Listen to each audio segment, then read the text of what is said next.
What is your view on spiritual warfare? Um,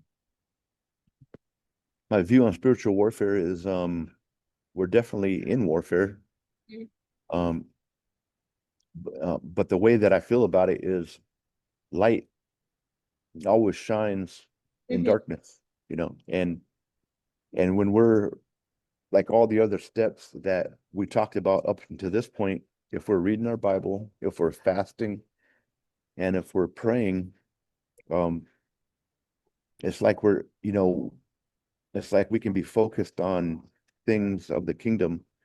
We can be focused on, like loving on people and soul winning and this and that, you know, because because we're because we're the light of the world, Mhm. we have dominion, and it's like we have victory. We're winning.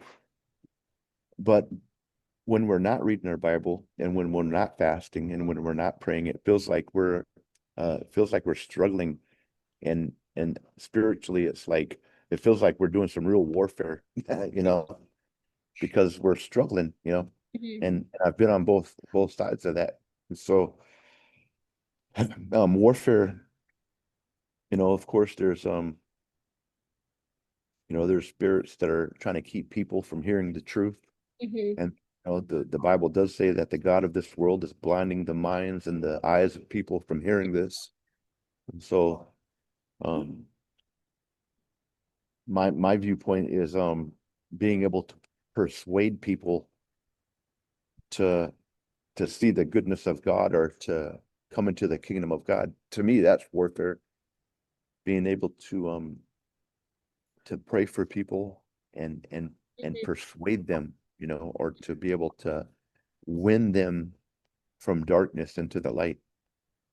Before, my view on spiritual warfare was like there's a bunch of spirits after us, and it's like we got swords and we got shields, and we're clashing swords spiritually. But really, that's kind of focused on, you know, like we're fighting darkness, and it is true. But for me, it's about taking people out of darkness into the light. That's warfare, you know. Mhm. That's so true because with like everything nowadays, it's so much harder to bring people out of that darkness into the light with like social media, everything that's out there because so many people are starting to, as we can see, it's becoming the end days where less and less people want to go towards God.